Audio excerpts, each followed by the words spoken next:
Good afternoon, sir. Good afternoon, Andy. Please go ahead. Don't wait for that. Okay, sir. Definitely, sir. Madhavi, madam, please start. Yes, sir.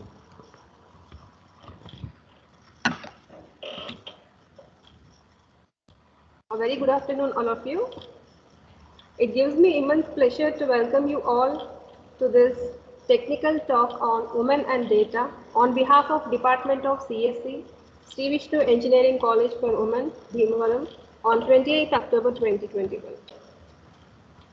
I hope all the dignitaries, guests, and participants join the session. I cordially welcome Dr. P. Kiran Srigaru, Convener, Head of the Department, CSC, Dr. P.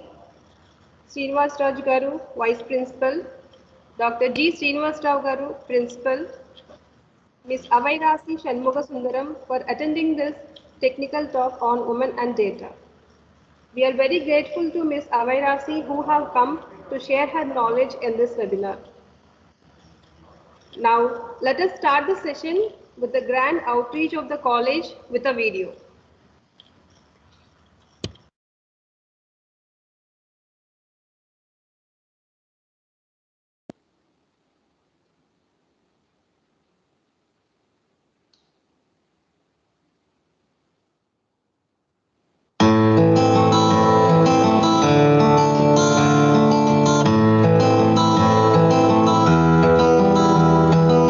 Sri Vishnu Engineering College for Women, which was established in the year 2001 by the prominent industrialist and social entrepreneur Dr. B.V. Raju Garu with a noble aim of providing quality education to the women in order to transform them into dynamic citizens of the country. His dream is being taken ahead by the present chairman of Sri Vishnu Educational Society, Sri K.V. Vishnu Raju Garu, who is relentlessly striving ahead in the pursuit of excellence, following the footsteps of his grandfather, Dr. B.V. Raju Garu. Sri Vishnu Engineering College for Women is the place where students not only grow academically, but the all-round development of the student is a major focus area. Students from Sri Vishnu Engineering College for Women not only excel in their professional life, but also in each and every aspect of their life.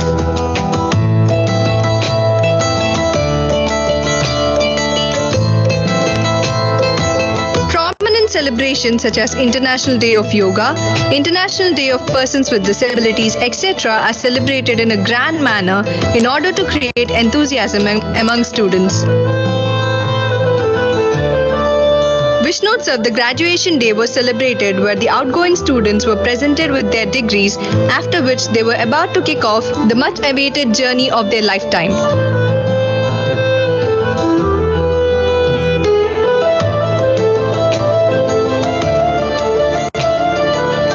Many prominent personalities visited the campus and ignited the young minds with their profound knowledge, such as Mr. Kamal Bali, CEO of Volvo India, Ms. Nandini Sarkar, Global Equity, Diversity and Inclusion Leader at Boeing India, etc.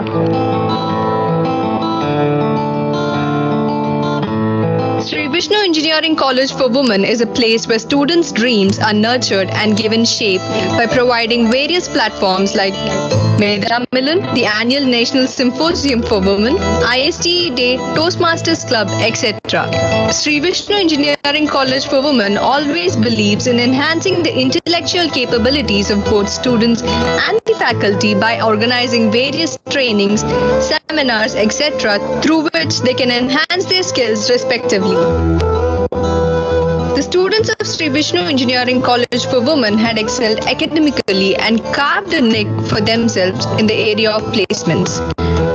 And we are proud to share with you that Sri Vishnu Engineering College for Women stands forefront with highest number of placements, 780 and counting till date. By associating with many prominent companies such as Flipkart with a package of 23 lakhs, Amazon with a package of 30 lakhs, Adobe with a package of 43 lakhs, Expedia with a package of 14 lakhs, and we are happy to share that about 100 plus students are in the package of above 6 lakhs per annum. In order to equip the students with physical and mental fitness, we give utmost importance to sports. And we are proud to declare that our women are selected into the university team of JNTU Kakinada in the discipline of cricket and volleyball. Sri Vishnu Engineering College for Women has a dedicated psychology department which caters to the mental needs of students and makes them mentally sound by organizing various programs. We are also very proud to host the prestigious Vikram Sarabhai Centenary Program in association with Shar Sri Harikota at Sri Vishnu Engineering College for Women.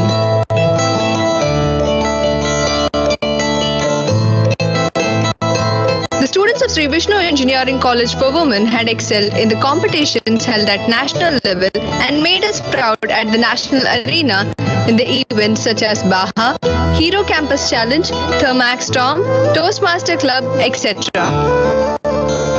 Sri Vishnu Engineering College for Women always believes in exploring the skills of students. We had introduced Vishnu School of Music, Vishnu Podcast, etc. through which students can get a sigh of relief and also excel intellectually. We at Sri Vishnu Engineering College for Women are always committed to nurture and develop our students into highly dynamic, competitive, humanitarian and responsible citizens of tomorrow. And with the divine blessings of our founder chairman and valuable guidance of our chairman, we will leave no stone unturned in realizing that dream.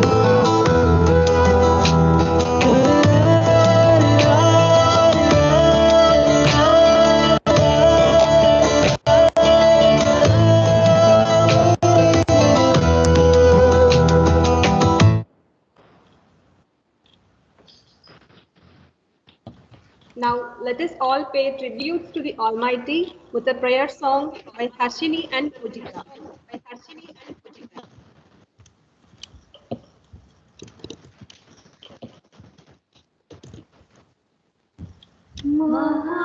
महागणपतिं मनसा स्मरामि महागणपतिं मनसा स्मरामि महागणपतिं मनसा स्मरामि वसिष्ठवामदेवादिवन्दितमहागणपतिं मनसा स्मरामि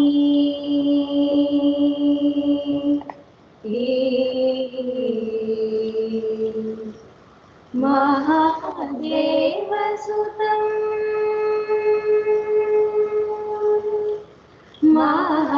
महादेवसुतं गुरुवनुतं महादेवसुतं गुरुवनुतं नारकोटि प्रकाशं शान्तं नारकोटि प्रकाशं शान्तं महाकाव्यनाटकादिप्रियम् महाकाव्यनाटकादिप्रियं मूषिकवाहनमोदकप्रियं महाकाव्यनाटकादिप्रियं मूषिकवाहनमोदकप्रियं महागणपतिं मनसा स्मरामि महागणपतिं मनसा स्मरामि महागणपतिं मनसा स्मरामि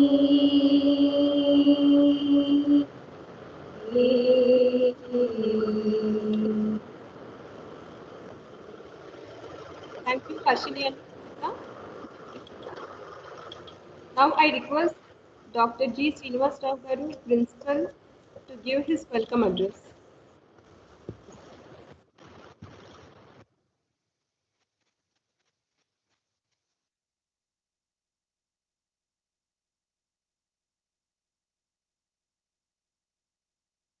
Am I audible? Yes, sir. You are audible, sir. Yeah, thank you. Thank you. So today's speaker, Sam Avay Rasigaru, and HOD of CSE Department, Kiran Sri Garu, and Madhavi Madam, and faculty and my dear students. Okay. So I think this is the first series, technical series we started this year. for the students, because the students came just 10 days before to the campus. And really, this particular, I don't know who kept that particular title, okay, Women in Data. It is actually dragged me to sit here and listen to the madam. Okay, so whether he's having any special capabilities for women to work in the data science, or maybe the collection of data, how the woman is actually working in the data science area. I thought that type of information probably I may get, because a lot of people asking now for us, okay, basically I'm from mechanical engineering. Okay, so they will ask you what is the data science, what is the machine learning, okay, what is the artificial intelligence, that all these things are same or something like that. And in this, the twist is will be, okay, women in data. Okay, so is it on data or women in data? Okay, so data for the women or women for data? I don't know. So that's why I want to listen carefully with Awairasi madam, and because she is working in this particular area, not only in the industry, and she is connected well with all the educational institutions, and she knows both the industry and as well as the institute requirements. And I am damn sure that this particular technical talk will clarify a lot of doubts for the students, faculty, as well as for me also. So that's why I'm here. I'm taking this opportunity to thank you, madam, for sparing afternoon session with us, that too a critical Wednesday or Thursday. Okay, so all these things are happened because of our constant efforts by our HOD, Dr. Kiran Sri Garu. Okay, so I am now from SVCW in general, and on behalf of Sri Vishnu Education Society, I am thanking madam and as well as the people who are gathered in the seminar hall to listen to the madam. Thank you, Kiran Sri Garu. Thank you very much for your nice words. Thank you, sir. Thank you very much. Thank you very much, sir, for your valuable words. I feel delighted to introduce the speaker of today's webinar, Ms. Awairasi Shanmugasundaram.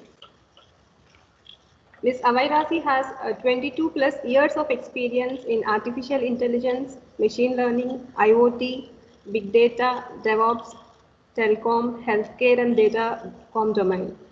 She completed her MS in software systems in Birla Institute of Technology and Science, and she did her BE in computer science from Bharati Darshan University. She is currently the Director of Data Science in Global AI Accelerator, Ericsson. Prior to this, she worked as AVP at Prodat.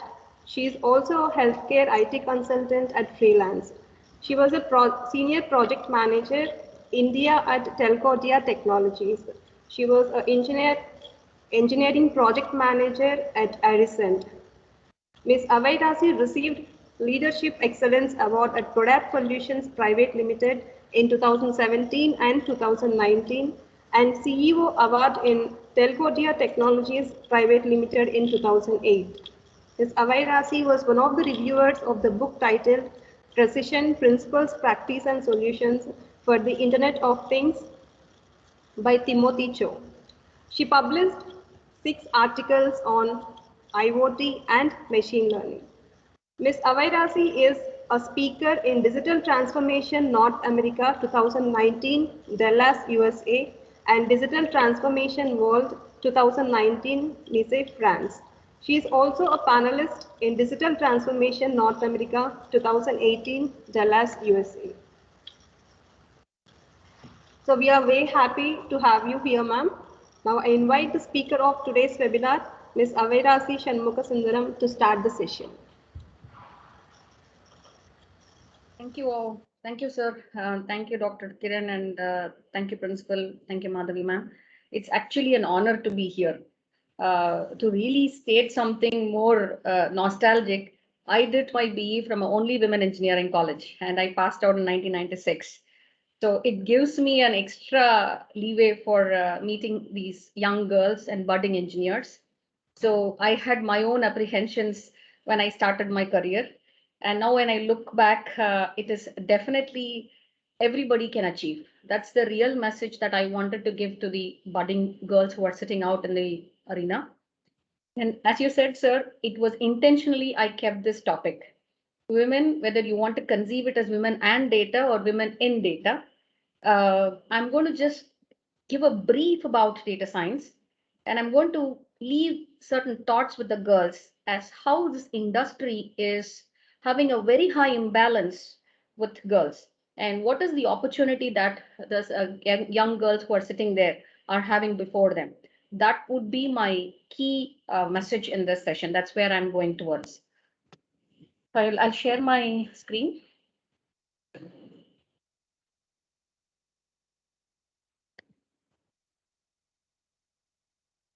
Yes, ma'am. Are you able to see it? Yes, madam, it is visible. Yes, madam, it is visible. Yep.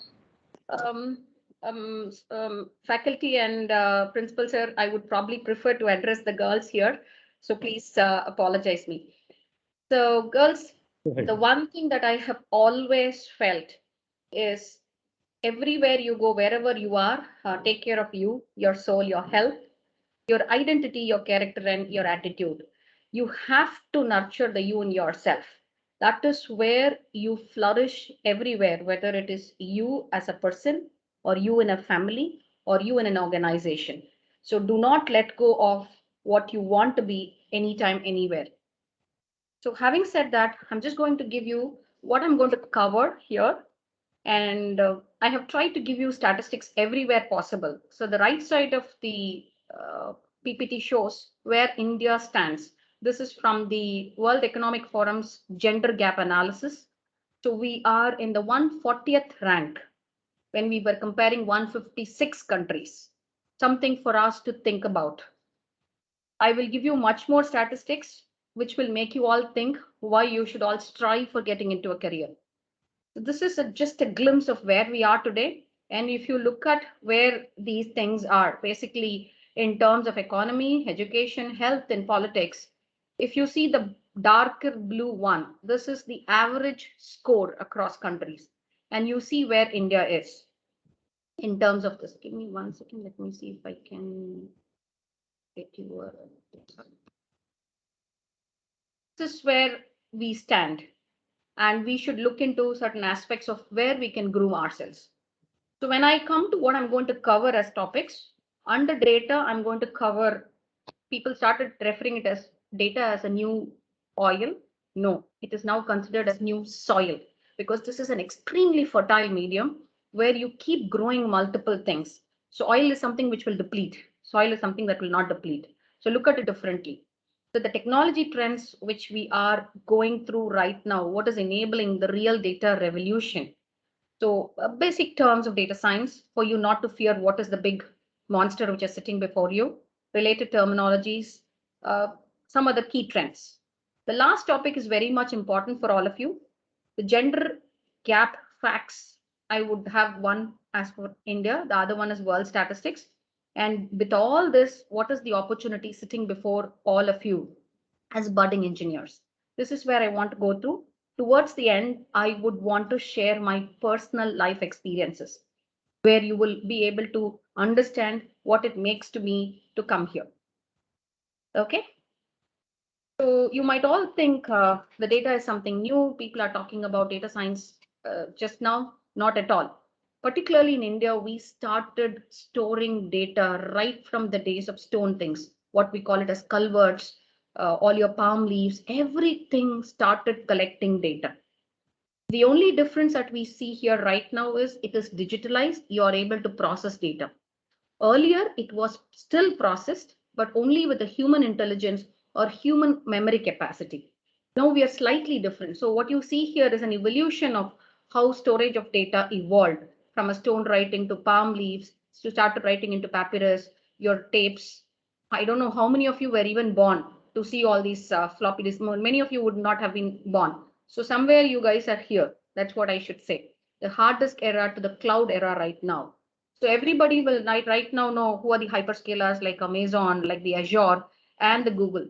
Right now, the next trend is basically doing hybrid, because you have a lot of security and vulnerability requirements, which make people to store certain things in-house and certain things move towards cloud. So what they call it as hybrid.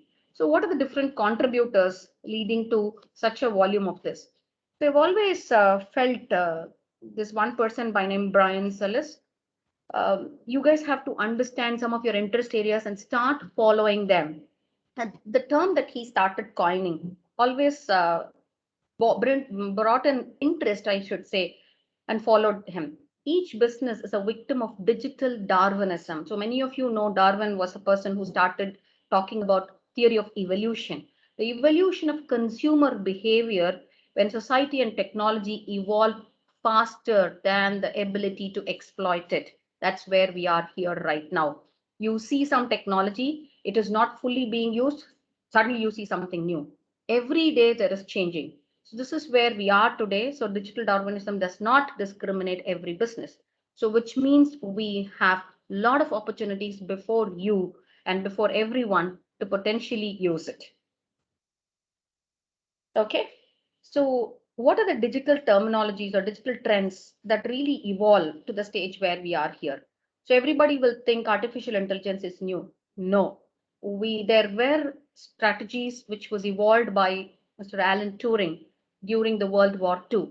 So nothing is new. Everything is old. So what is that? Why is the hype suddenly that you're seeing? It is few reasons that I have listed here is the reason that why you see the boom right now. Everything is digitally transformed. What it means to be digitally transformed. Even an voter ID, you don't need to go and write a form. You do it in the web or in the mobile. The policeman does not give you a chit when you make when you don't follow the rules. Everything is digitally available. What is the advantage of this? You're able to store for a longer time. You are able to relate and visualize. You are able to create patterns. That's the foremost reason which is driving the data revolution. And everybody started looking into analytics. When you say analytics, it even simply starts with a mobile vendor. Do you think when we did not have computer or data science, people did not do analytics? People did analytics. It was all human intelligence. You would know when you go to a vegetable vendor, he will know looking at the trend, what people will buy in this season, what he will do. This vegetables will not be bought. These were all simple analytics. What you call it as right now in the fancy terminology, seasonality in data. All these seasonality, pattern, trends, everything was analyzed by human. The only place where we are going to change right now is it's the volume of data is extremely enormous for a human to process, perceive, and comprehend. That is why we are moving towards what you call it as artificial intelligence or machine learning. I am a strong believer of something that human intelligence cannot be surpassed by anything. The only positive thing that I see here is when all these mundane jobs or mundane ways of looking at trends and patterns are being handled by a computer or machine, there is human intelligence to think beyond. So we have, it's not that everybody is fearing AI or automation will take away our jobs. Not at all. It is going to enable us for much more creative, much more intelligent type of jobs. So the other three trends are IoT, edge. Edge is a big terminology right now with IoT coming into picture and edge coming into picture. See, all of you are in a world where you have a sort of a laptop in your mobile. I started my career when I had to develop an ISDN terminal adapter. The microprocessor was not capable of uploading a near real-time OS. It's not even a OS, it's a near real-time OS. So we had to write our own scheduler. We are far from there. We have enough compute, we have enough memory to do everything. So having said that, a small video camera sitting in your street can do enough image recognition, can do immediate alerting to the police. So this is where we are today. So think about every place you have an opportunity. So the SDN and NFV is a very strong telco terminology. I just wanted to bring it. We will not dwell deeper on it. So the microservices DevOps tool chains are again more any IT application would require this. This is not again new.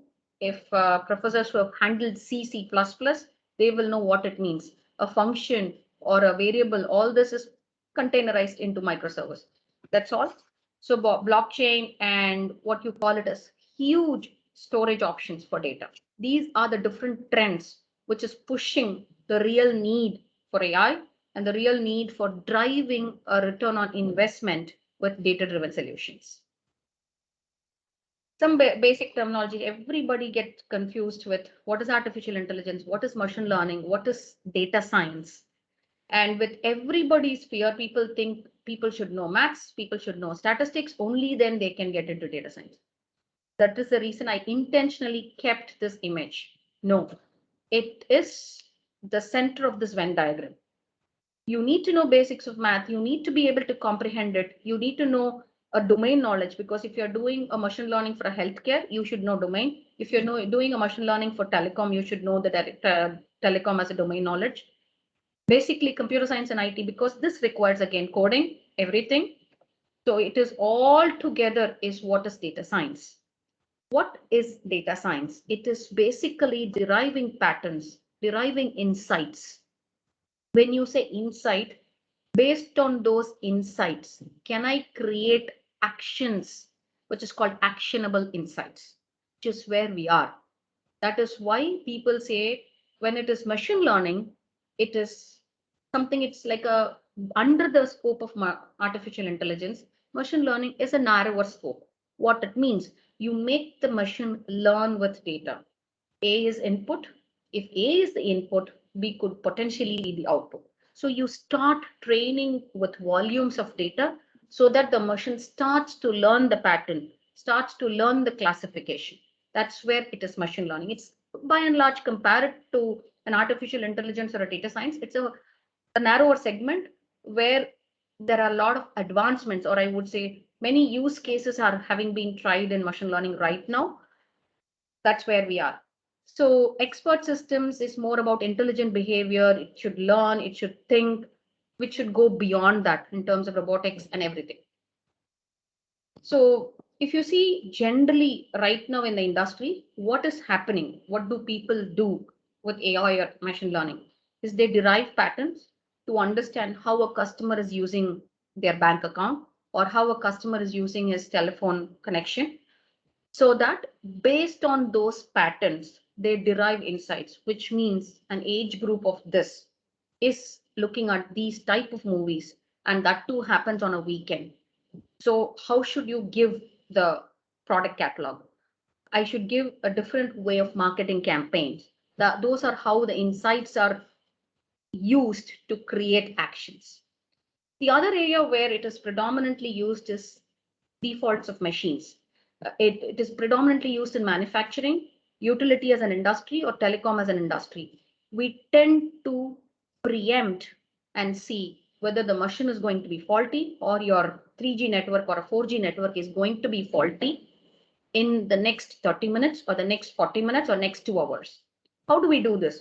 We look at multiple things, understand the pattern from the history of problems, and preempt that there could be a problem. That's what we call it as anomaly detection. Sentiments.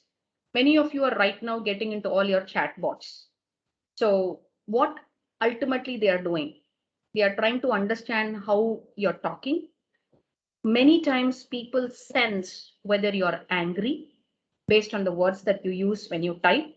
Based on the tonal modulation, they are trying to understand whether you're irritated. All these are being used when you call for a problem. For example, you had a problem with your modem, which is an Airtel modem.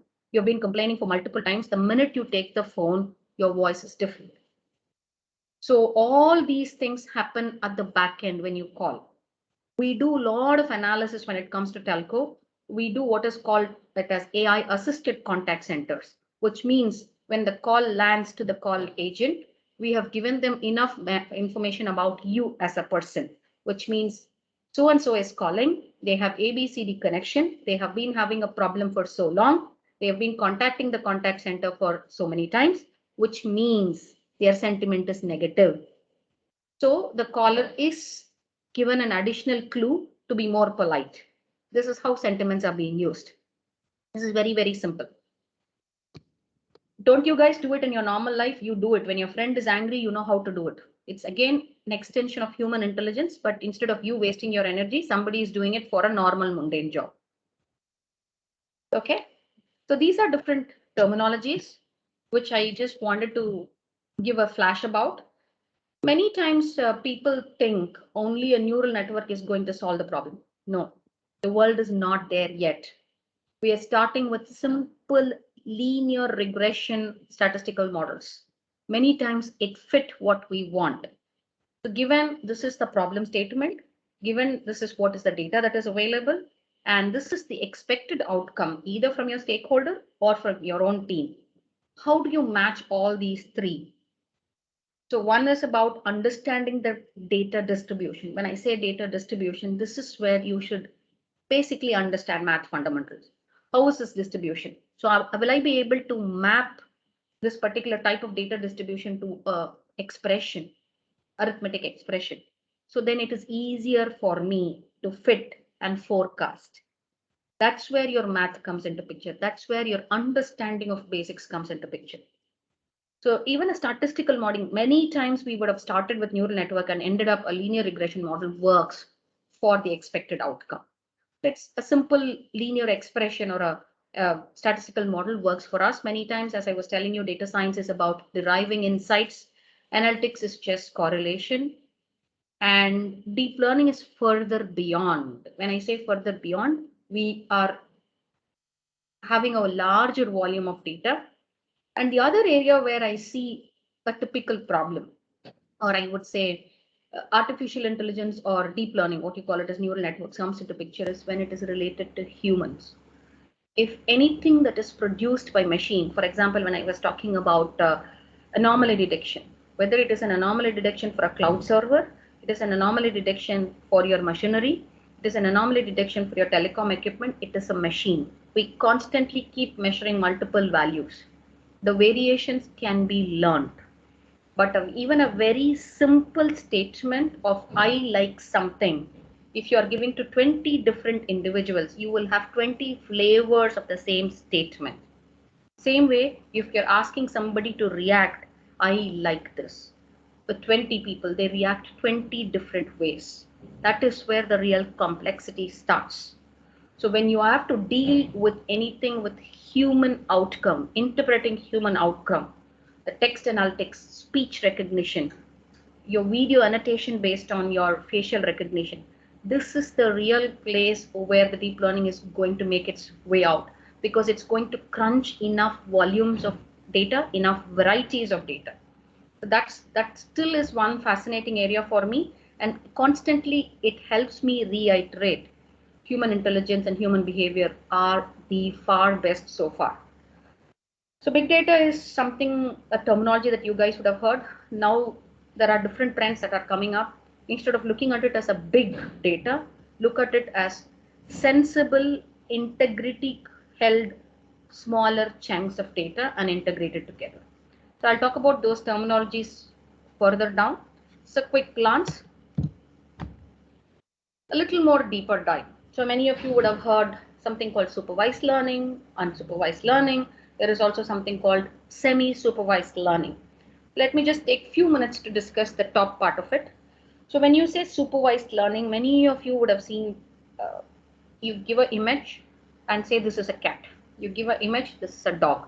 So like that, you give 20 different images, image, input, output, input, output. So which is called, you have labeled the data and you train the system to understand the outcome. That's what is called supervised learning, right? So any identification of something. What is called an unsupervised learning? I just don't know. I have a complete set of your college students, and there are enough data about the way you watch movies, the way you study, your study pattern. How should I cluster as groups of students to understand how to focusly enable them for something? So when I have to cluster a group of students or a cluster a group of customers, I would not have a pattern. It's more about called unsupervised learning. I try to relate certain features, and these related features, how different people are related, and try to do clustering, what is called customer segmentation or student segmentation. So semi-supervised is a halfway. So some of the data you try to label, and certain things you make the machine learn and do annotations. When you do annotations, when the machine starts predicting, we ask the subject matter experts. In this case, if I have clustered some student in a wrong bucket, I ask the student to understand that she or he is the subject matter expert. So it is a mix of an unsupervised and a supervised learning, a semi-supervised. So that's one segment. There's another segment after I have learned what is there called sustainability. How should I make it scalable? How should I make it productionizable? These are the places where the entire industry is going through. I would say they are still struggling. We have not found the best path. Because if you ask everybody, they are very, very comfortable saying that I am able to show a proof of concept. That doesn't stop there. Any business problem, after I have solved to a proof of concept, the real value comes when you're able to showcase the return on investment. I'm able to run the solution for 2 years in the field, and still after 2 years, it could have multiple reiterations of training, all those what you call. So I will come to what is called operation of machine learning, a later slide. ROI. So in this phase of sustainability, there are two things called active learning. There is something called reinforcement learning. When I say active learning, I have trained with 3 months of data. I have deployed the model. It is working. After 6 months, I have got enough data for it to get retrained. I constantly retrain with additional data to make the model much better. It's called active learning. How is it different from reinforcement learning? This reinforcement learning is after I have produced an output, I ask somebody to tell you there is something called manual reinforcement learning. There is something called auto reinforcement learning. This is another emerging area where people are trying to do a lot of research. So when I do predict something, or when I identify something, when I classify something, somebody comes and says what you classified from the machine is right or wrong. When I say right, I give a reward to my model. When I say wrong, I punish the model. By this, the model constantly keeps learning with the reinforcement. That's what is called reinforcement learning. And this is another emerging field. This one, all of you would have tried. Google has an AutoML, H2O has an AutoML. This is more for what is called a double-quoted terminology formed by Gartner, citizen data scientist. You have data, you know the problem statement, you just need some outcome.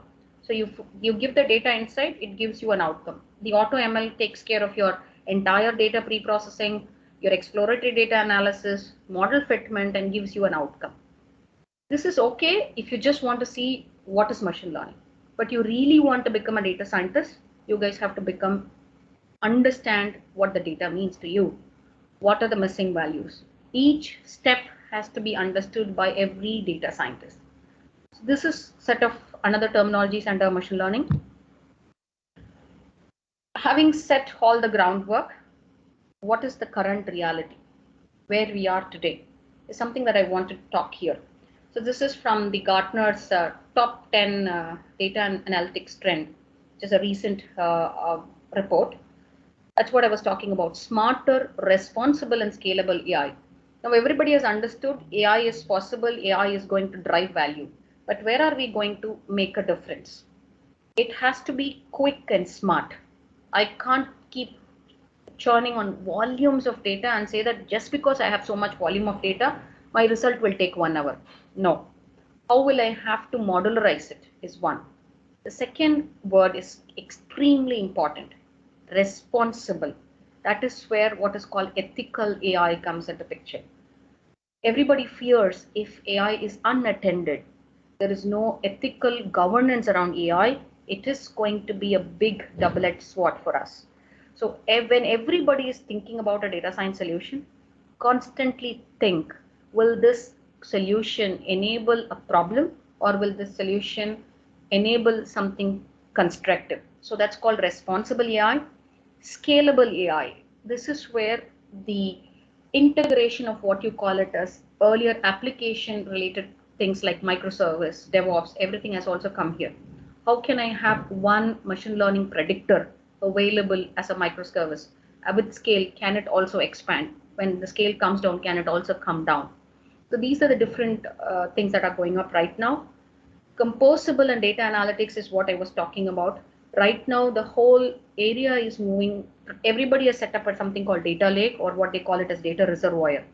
everybody dumped data. When I say everybody, every industry, every bank you ask for, every telecom company that you ask for, every insurance company that you ask for, say that I have a data lake, I have pushed every data into it.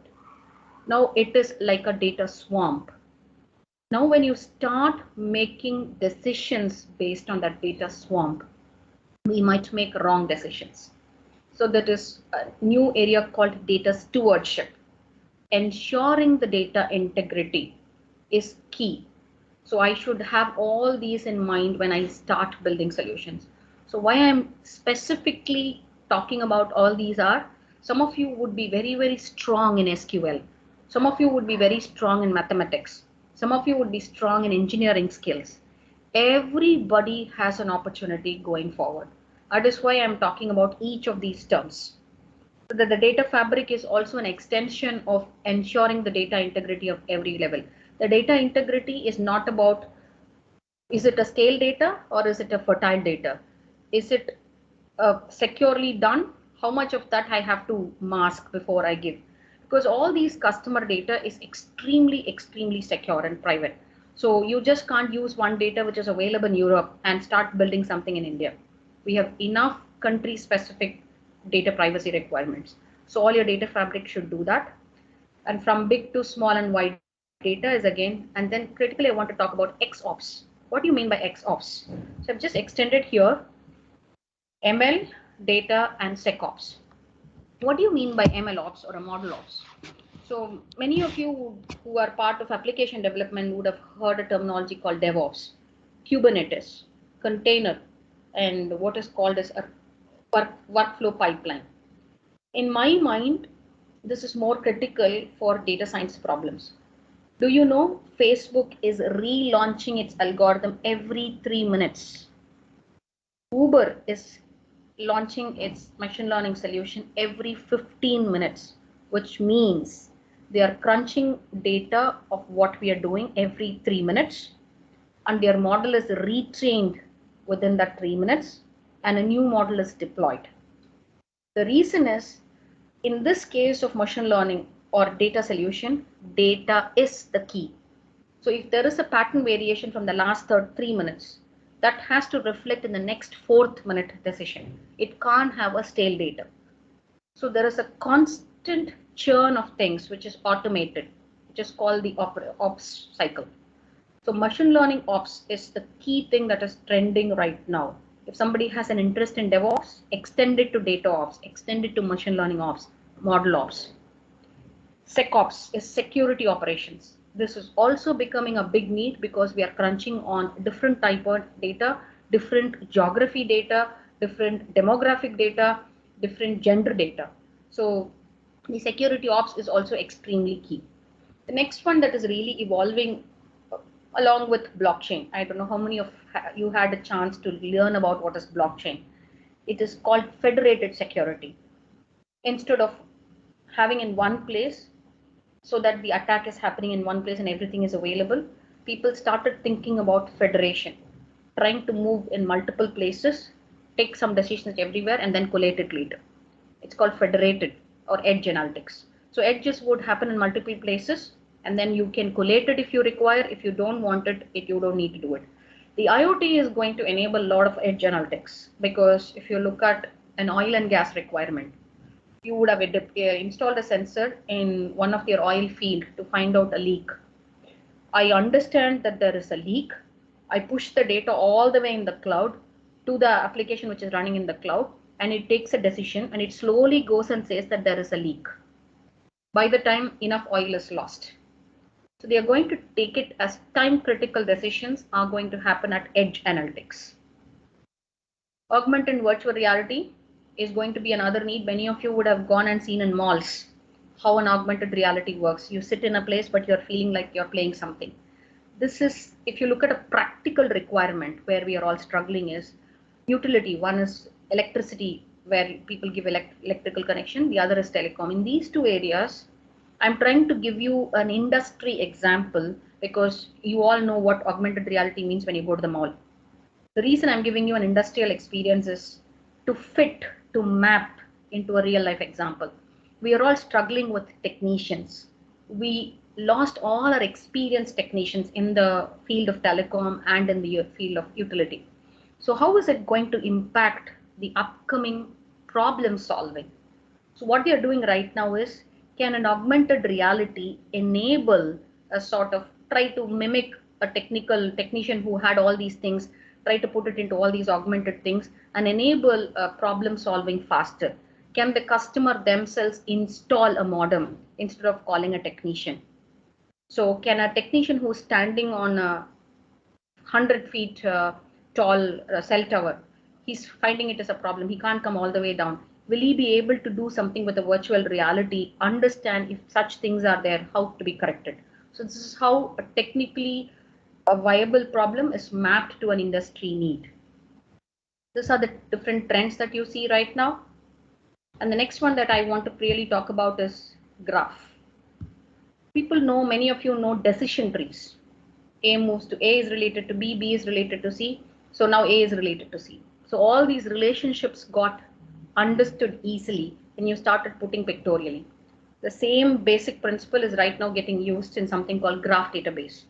So right now we start to build multiple things, customer 360, network 360, all these customer 360, a double quoted term in banking, in telecom. So we try to understand if you are a customer and you have been with us for so long, you have so many services connected, and this service has so many customers. So you keep relating the different terminologies, and I would be able to, in one query, I can get all these related things. So associating a term to another term, relating to a term, all this is possible with relational graph databases. So the key thing that if you see, many of you would have discussed about, and somebody of interested in database, it is Oracle graph databases. So look into those aspects as well. Okay. With this, I'm just going to move to a serious topic for all of you to think about. You all know we have 660 million women in India. And one thing that gave me a pleasure, I would say India is the first when it comes to female graduates taking STEM degrees, which means there are many girls who are interested in studying science, technology, engineering, and mathematics degree, whereby India is standing in the #1 position, right? And when it comes to the total STEM degrees every year or so, out of 100 people who graduate, 40 are women. These are some things to be proud about. Where comes the problem? People stop taking career as their serious thing. India has moved to 19th position when it comes to employment. This is the serious message that I want to leave with all of you who are awaiting your career in the next 1 year or 2 year or 3 years. Think about it. When we can study, when we have the strive to complete a degree, you should also have the strive to look for a career. So the next problem that I saw is less than 1/4, which means any woman aged above 15 or above who can participate in the labor force survey, only 20.3% turn out to be women. Which means only if you have 100 people, 100 women who are above 15, only 20 seem to work. The same when it comes to male gender, 76 of them are working. So I'm not saying there are not problems. Overcoming the problems, enduring what is your problem and working towards it to solve the problem is where your focus should move towards. So this is more about India, and a quick additional detail about data science professionals.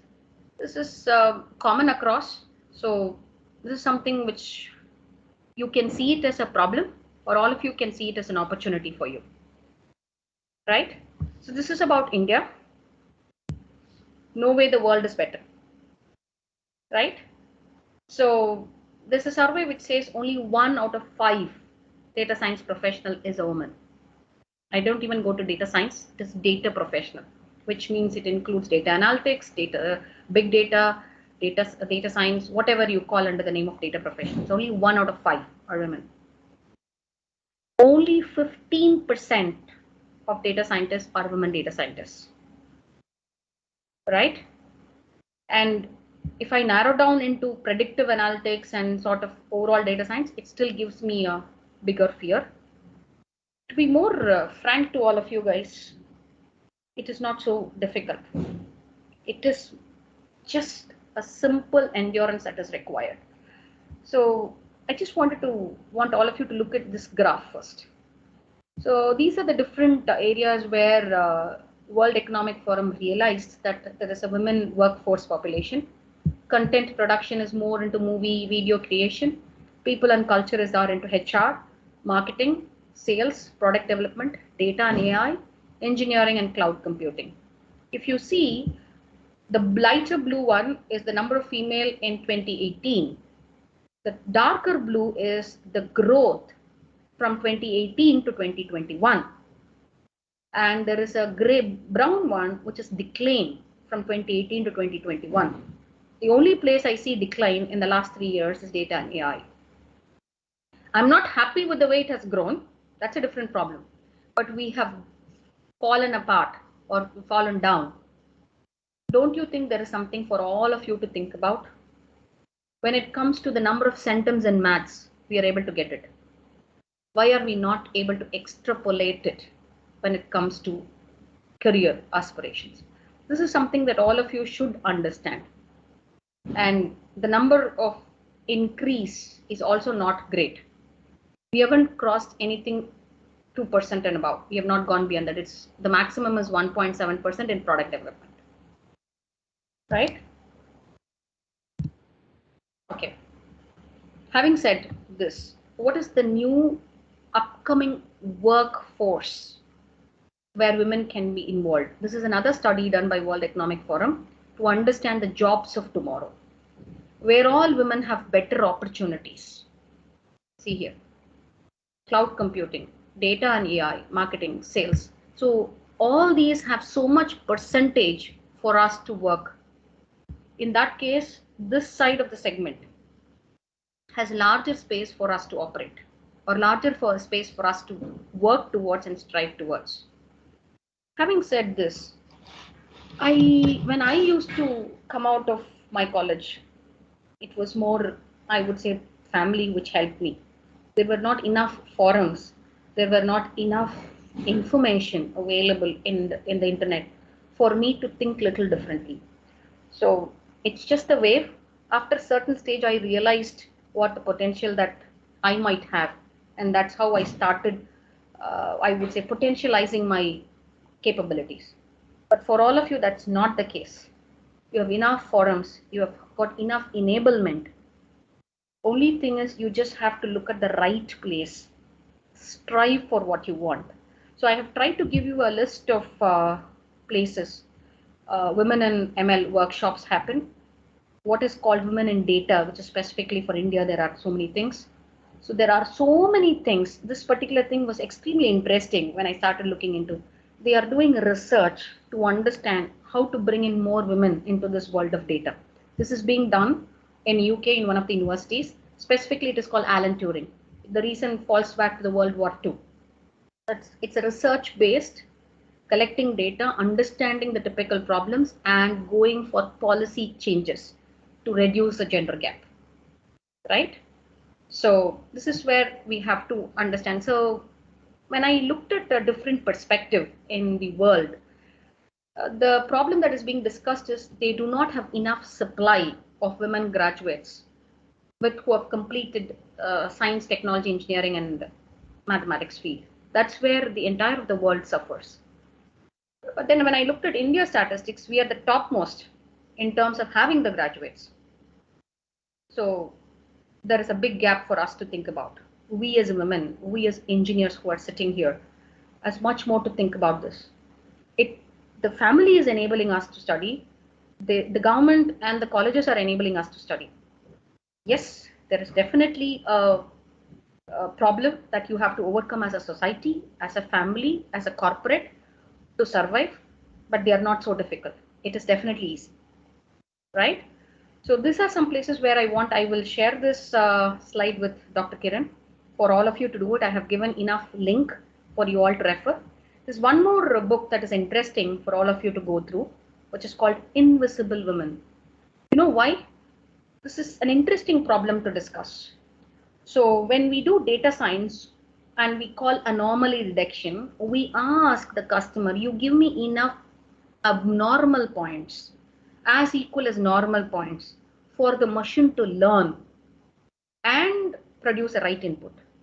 In case of women, the data statistics itself is so less, which means when I have to design a policy, it is a problem. So which means there is insufficient data representation for women across every place, because of which it goes unnoticed. So it's a beautiful book called Invisible Women, Exposing Data Bias in the World.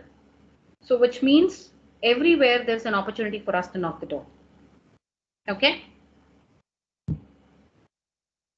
Now coming to what I am, to the question Professor Principal was asking me. The one that you see here is linked to my article in LinkedIn. This reason, when I started doing the IoT book review, I realized that suddenly the chapter started jumping into what are the applications of IoT, what is this? And they said it's going to be given for engineering graduates for IoT as a understanding. It was a constant thinking for me that if you do not relate to a common world problem, you will not be able to comprehend the real complexity of it. So when I started continuously thinking about is this article. So I started relating what is called an IoT, a sensor, a digital transformation to a woman. Every terminology is related to women in action. Relate to it, understand this. This is the question that you asked, sir. So there is a lot of relationship where women can think beyond their limits. They will be able to comprehend definitely different than what they're comprehending right now. The few things that has helped me as a person is trust in yourself and don't be a self-critic. I did this for a long time, and women are capable of doing this. That doesn't mean don't push yourself beyond the boundary. You need to push yourself beyond the boundary. You will fail fast. Don't stop, run again. So if you're a self-critic, you will not be able to do this. Sheer confidence. You will have a fear once or twice. Many times, I would be the only woman in the place where it will put me so much of fear into my ecosystem. After 2 minutes of I start speaking, my internal confidence enables me to talk better. So for all of you, for me, it is an experiential learning. For all of you, you should learn from others' mistake. Confidence, strive for more, push your boundaries. You don't know your boundary. Don't define your boundary, push your boundaries.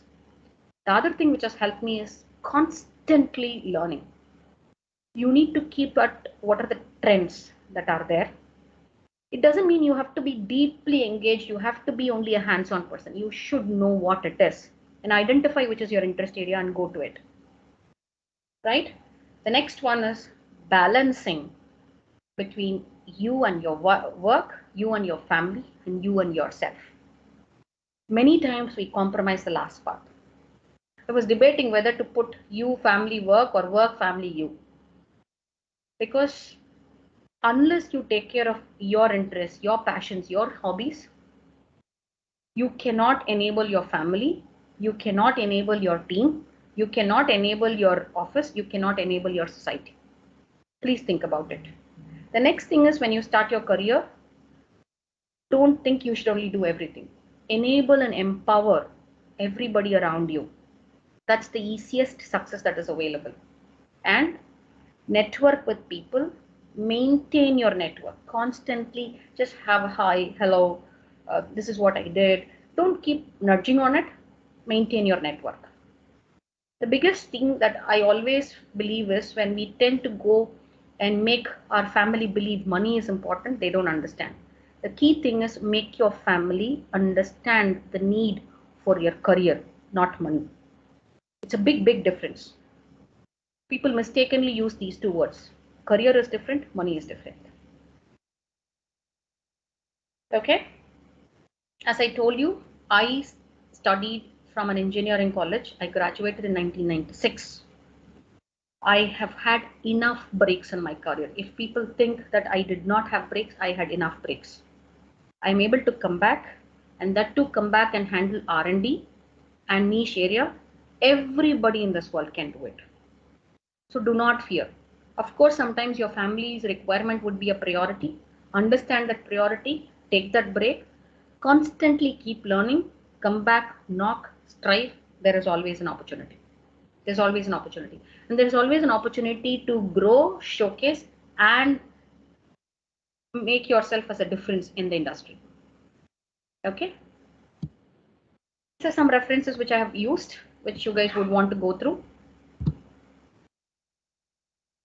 Sir, do you want to have a question session? Yes, madam. Okay. Madhavi, madam, please proceed. I have just 2 slides before I would want to complete.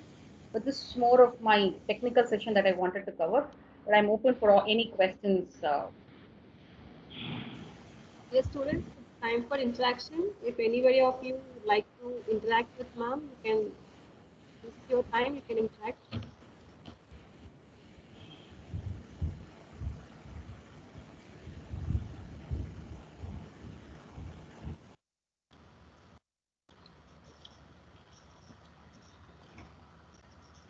I see a hand. Please go ahead, doctor. We have few questions, madam. Just students will ask. Good afternoon, madam. Please go ahead, ma'am. Ma'am, how can we sustain as a data scientist in the industry, ma'am? Okay. See, sustenance in the career is common, whether it is data science or application development or you're a mechanical engineer. The simple fact is constantly learn, understand what is the market trend, understand how it is going, keep yourself abreast of technologies. So this is irrespective of data science, it is application development. See, for example, in application development, we were using Java. Now it is multiple things have come up in Java. So anywhere to sustain in your career, the single mantra is constant learning and understanding what is there in the industry, keeping yourself. Many times when you are into teaching, you should know what is happening in industry. So you will be able to guide your students better. So it is always better to know what is the trend that is happening, keeping focus towards different industries and learning from them. That's the only secret. Yes, ma'am. Thank you, ma'am. Thank you.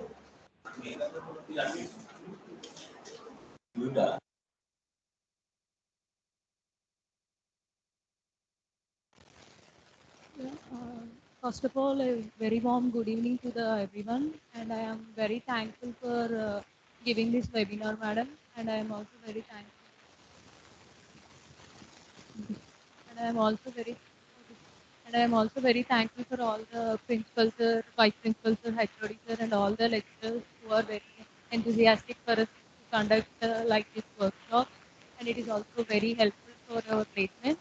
And I am currently pursuing my third BTech in CSC specialization. And this webinar is very helpful to me. And I want to ask a question for you, ma'am. Every job we have one of the challenging situations. So I think you have to put your mic closer to you, ma. Put it close to you. can you hear me, ma'am? Yeah. Now it's better. Yes. Go ahead.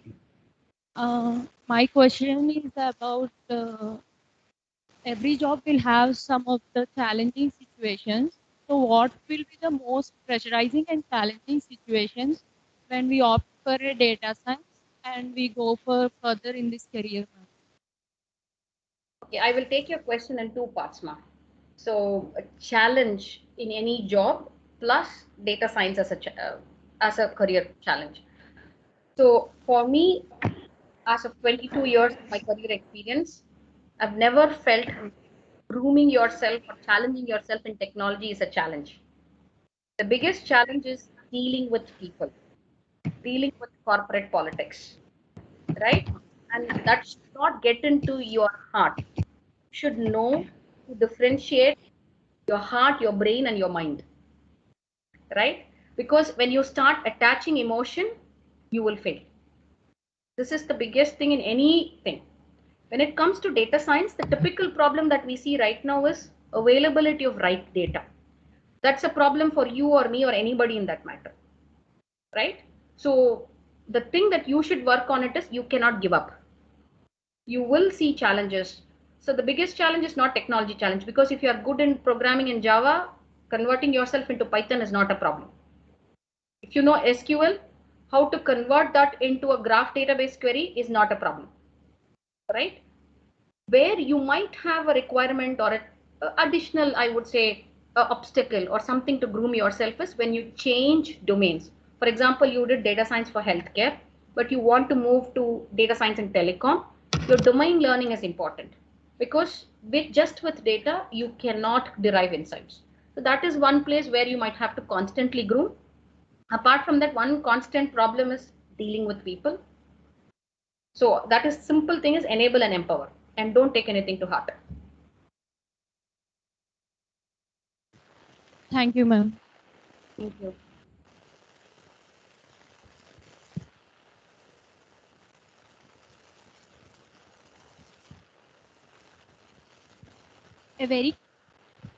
A very good afternoon to the dignitaries present over here, and thank you so much, madam, to you share your valuable words. And I am Divya. I am pursuing third BTech in computer science and engineering, and I want to ask a question, ma'am.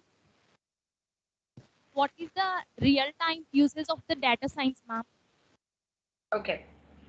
So how many times you get call from Airtel stating that your usage pattern is like this? Will you change from this plan to this plan?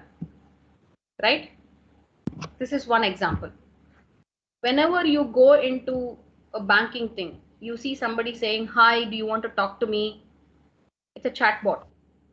It's a near real-time example that you're doing. Facebook. You would have browsed something which you like a dress. Within 5 minutes, you see 20 different advertisements that are happening in the side of it. It is all simple real life examples of data science happening. There is enough data collected around you, right? What you see in this Facebook side is called personalization. They're constantly personalizing you in the site. That is why I said they deploy every 3 minutes, because when you change from looking for a dress to something which is your handbag, within the next 2 minutes you will see handbag advertisements coming inside, right? This is called real examples. Every day, if you start understanding and comprehending and relating, you will know how easy it is. And once you understand the simplicity of it, when you're put in that problem, you will know to solve the problem. The fear is always because you don't relate to your real life example. You think it is a big monster sitting before you. No, not at all. So in that context, your question is extremely brilliant. Real life example is where you need to relate. Does it help you? I just gave you so much, ma'am.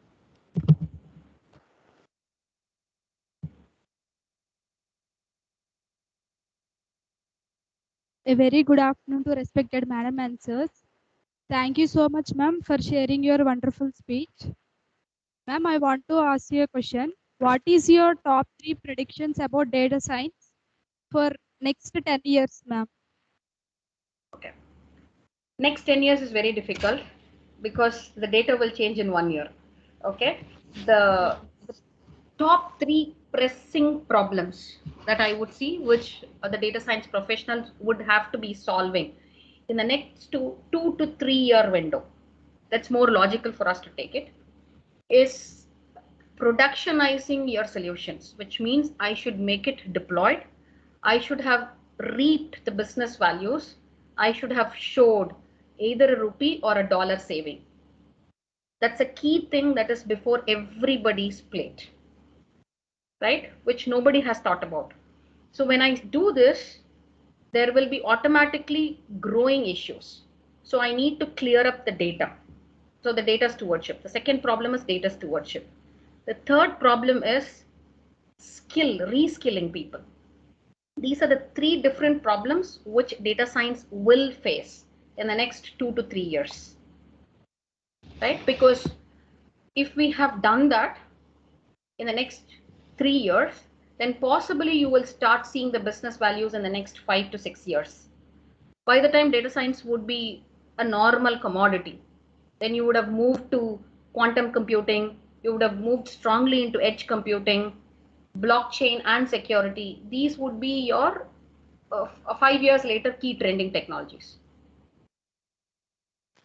Okay? Thank you, ma'am.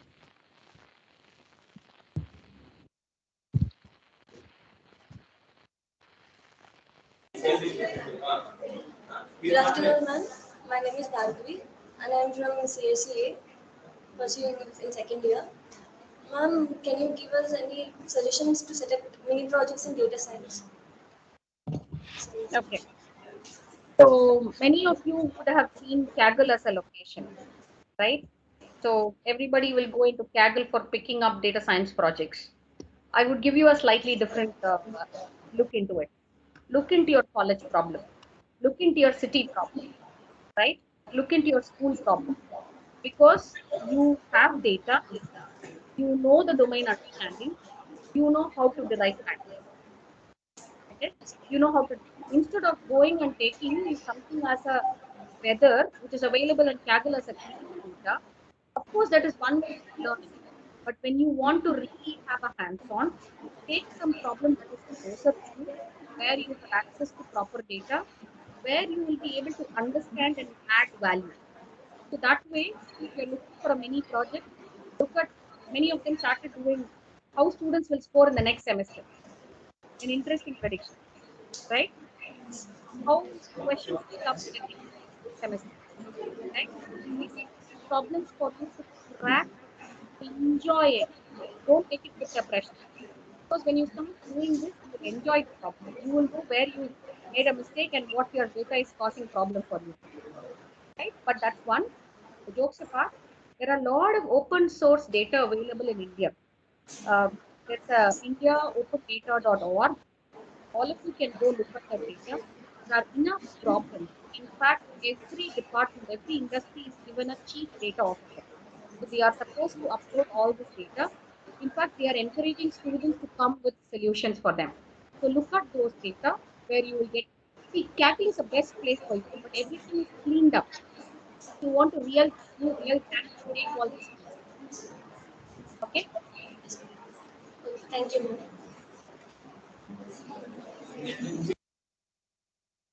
Good evening, ma'am. Good evening. Am I audible, ma'am? Yes, I'm able to hear Yes. you. I'm able to hear you. I'm able to hear you, ma'am. Good evening, ma'am. I am Akhila from 3rd CSC. It's really very nice interacting with you today. And my question to you was, what are the basic skills that a beginner should know in order to get into the stream of data science? Okay. So one is basically understanding of math. Okay. That you should have basically to understand what is probability, what is statistics, what is calculus, basically linear expressions. That is one requirement. The second is comprehending data, right? So it's a math and sort of a database queries because you need to pull a lot of data, right? Then a little bit of programming, right? If you stitch all these three together, naturally data science, because when people say I have tried Naive people say I have tried XGBoost, random forest. Don't even worry. Only 0.01% in the world of data science is creating such algorithms. The rest of them are only using those algorithms. So you should know what the algorithm is offering you, which means what is the math behind the algorithm, what is the data that is available to me, and understanding the context with domain and what is the outcome. These are the three areas you should do. So basic maths, taking data from all the databases, basically SQL, and mapping the data distribution to this, fitting the models. That's all. If we start there, that's enough for a beginner. Okay? Thank you, ma'am. ma'am. Go ahead.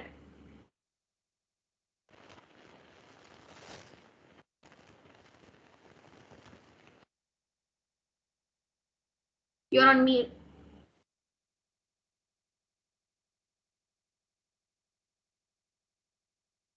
No, the Teams thing has to be unmuted. The system has. Ma'am. Am I audible? Yes, please proceed. Yes, go ahead. Good evening, ma'am.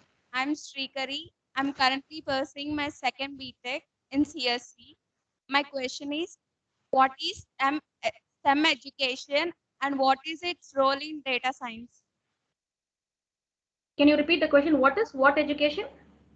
STEM, STEM. Okay, STEM is science, technology, engineering, and maths. So all of you are STEM graduates. Anybody who is pursuing engineering as a stream of studies, anybody who is studying physics or chemistry as a stream of studies, anybody who is pursuing maths, they are called STEM students. So all of you who are sitting here are STEM graduates. All of you contribute to 40% of graduates who are getting out of the Indian colleges every year. Okay.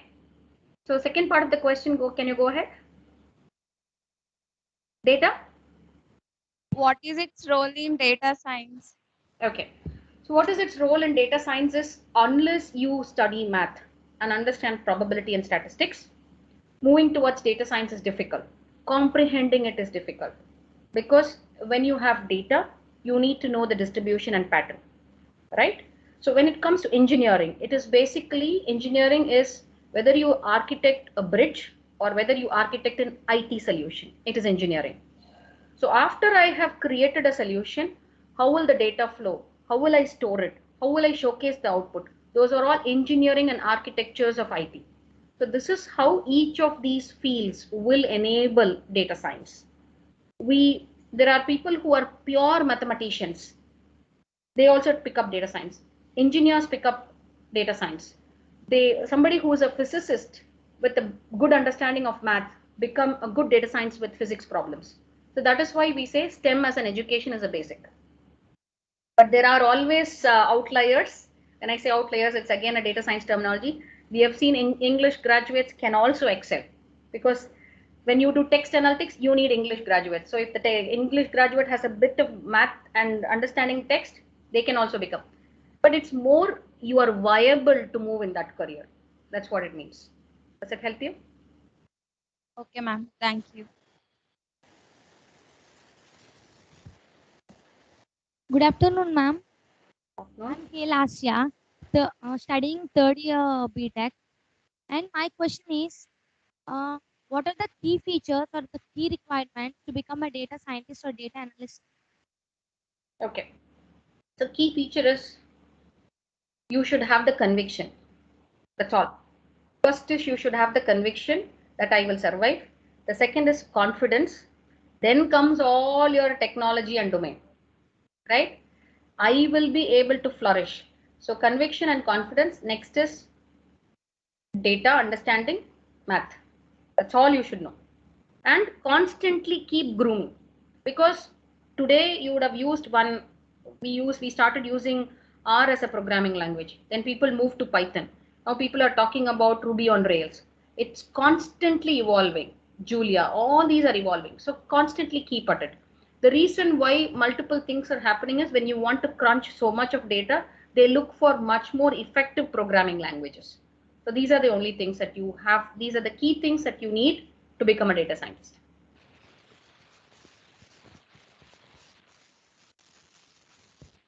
Thank you, ma'am. And I have another question. Please go ahead. Like, since the present demand is the data science, can we predict for how long does it last for? Okay, at least to my level of data understanding and to my level of prediction, I'm expecting the next 5 years the demand will be definitely high, right?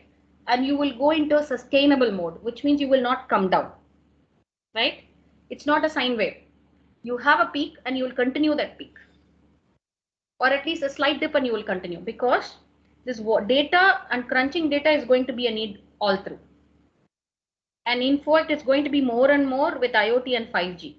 So the next 5 years will be a boom. After that, it will be a consistent, sustainable mode. Probably don't come and ask me after 5 years if my prediction is not right. Okay. Thank you, ma'am.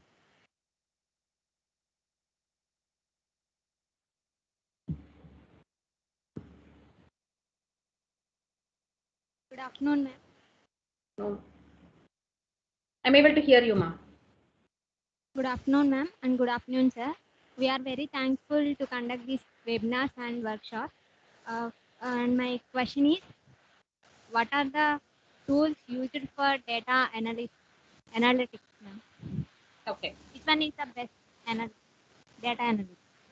What? The second part, can you Which clear one, it up? Okay. Which one is the best tool used for data analytics? Okay. See, I would defer to answer the second question because it depends on the place you work. There are multiple tools. For example, Python has a lot of open source. R has a lot of things. There are multiple open source toolkits that are available from Google, right? So basically, you need to know Python because that's more easily understandable. That's more a structured programming to crunch data. If people are doing research with data, they prefer R, but when it is to commercial use, it is preferably Python. So Python has a lot of tools like Pandas, scikit-learn, Plotly. All these are related tools. What happens is, as a company, we would prefer certain choices.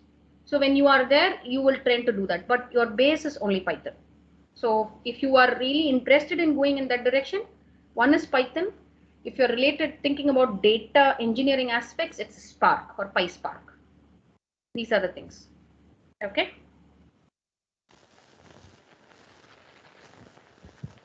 Okay, ma'am. Thank you, ma'am.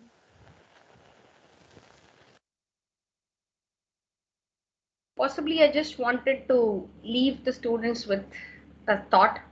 If there's anyone, if there's one question, I'll probably take that. Go ahead, Ma. Good afternoon, ma'am. This is Meghna. I am pursuing second year from SPCW. I am from CSC branch. And my question is, how for deep learning is different from data science? Your voice was not clear to me, but if I had understood your question, how deep learning is different from data science, is it right? Yes, yes, madam. Yes. Okay. It is, I would not say it is different. It is another focused field of data science. Because when you have larger volume of data, you can't do it with a simple linear regression. So you have multiple things. See, for example, you have 25,000 different variables, which is trying to give you some difference. Or if you have to do an image recognition, so every image is converted into a very small pixel. So if you have to understand every pixel and relate from it, so when there are larger volumes, you use deep learning. So it's a focused group inside data science. They are, I would not say they are different. It's a subset. That's what I should say. Does it help you? If you have more questions as an extension, please go ahead.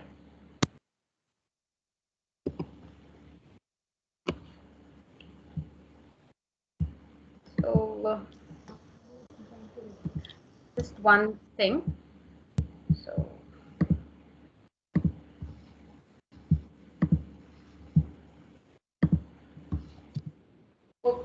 students, one thing that I have always learned or seen is a few key takeaways that I wanted to give you. Learn from basics. Don't try to superficially learn things. Know the nuts and bolts, whether it is tools or frameworks, understanding the tools, keep up with the technology. This I have told you many times. The other thing that comes is you can be extremely tech savvy. You need to be conscious about being ethical and also conscious about your environment, right? Because the pressing problems that are coming is unethical AI, e-waste, and energy consumption. So unless you are conscious about it, of course, you have to be technically a geek.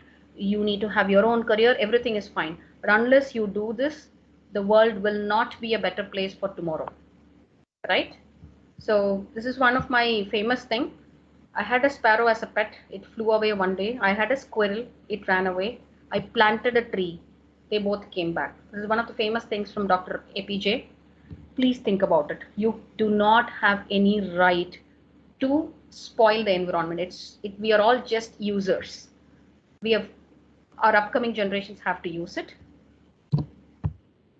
So it's again, the second one is being human, right? So, and apart from all these innovations, technology transformation, humanness is a need. The world needs humanity, right? To sustain Mother Earth as a better place, please see, feel, and act. Thank you all once again for this opportunity, and hoping to see much more budding guys from all these set of young girl engineers. That's all I had from my side, Principal and Dr. Kiran. Thank you, Madhavi, ma'am. madam. Very much.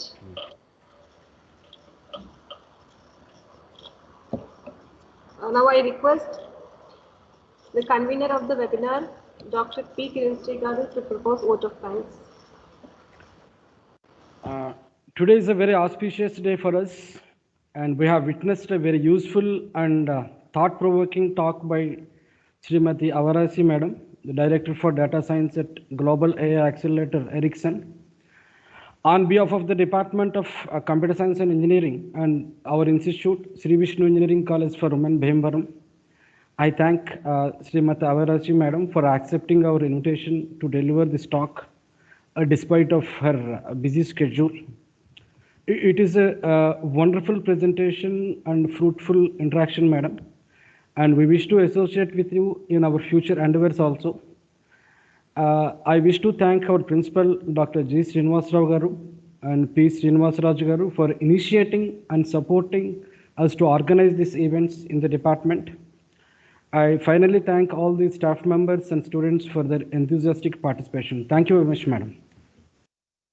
Thank you. Thank you so much. Thank you, sir. Thank you so much, Thank you, sir. Madam. Thank you very much. Thank you all. Thank you very much. Thank you very much, sir. Thank you, Andy.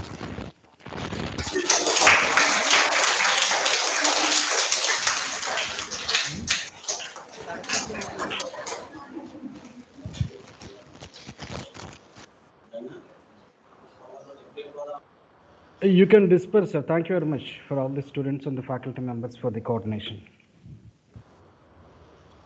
Thank you, students.